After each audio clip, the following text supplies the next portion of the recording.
In this and the next video, we're going to look at how to add and subtract rational expressions. To do that, I want to first start by looking at the process we use to add and subtract simple fractions.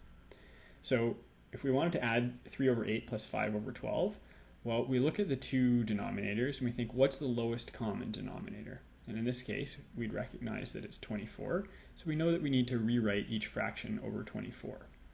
We think, okay, what do I do to get 8 up to 24? Well, I multiplied it by 3. That means I need to do the same to the numerator. So 3 times 3 is 9. To multiply, what do I multiply 12 by to get to 24? Well, I multiply it by 2, so I do the same to its numerator, and that means it becomes 10. Now that I've got the common denominator of 24, I just add my numerators across, and I get 19 over 24. I want to take a little bit of a closer look at what's going on here that you may have learned when you first learned how to do this, but have probably long since forgotten. Here, what I'm showing is the denominators, 8 and 12, written in their prime factorizations. In other words, factored down to the smallest factors that we can get to that are their prime factors. 8 becomes 2 times 2 times 2, 12 becomes 2 times 2 times 3. Now, when we found our lowest common denominator, we got 24, and 24 would be 2 times 2 times 2 times 3, and we wrote that for both of our denominators, so I'll write that again here, 2 times 2 times 2 times 3.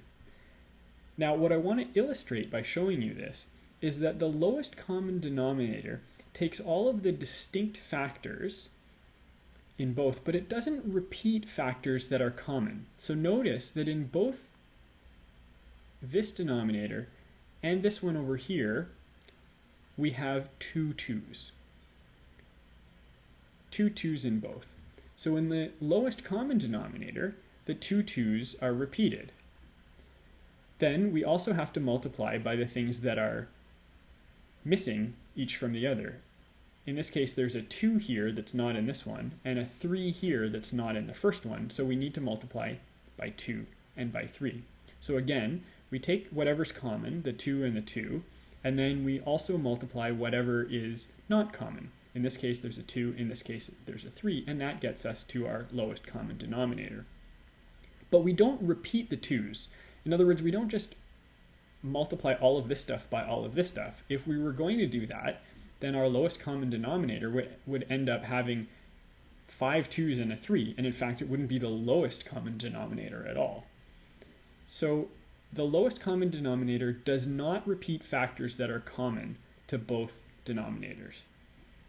And we'll see when we get to rational expressions why I'm trying to impress that fact upon you. Now, for the numerators, we take our original numerators and we have to multiply by whatever we multiplied the denominator by. So in this case, there was a 3 missing, so we had to multiply the denominator by a 3. This 3 is new, it wasn't up here, so we multiplied the numerator by 3 as well. And here, there were only 2 2's, now there are 3 2's, so we've had to multiply the denominator by a 2. We multiply the numerator as well. And if we just collapse all these back together, now again we get 9 over 24. Plus 10 over 24, and that's going to be equal to 19 over 24. But again, the point of showing this is that the two 2's, which are common to both, do not get repeated. You don't end up with 4 2's and then a 5th one and then a 3 down here.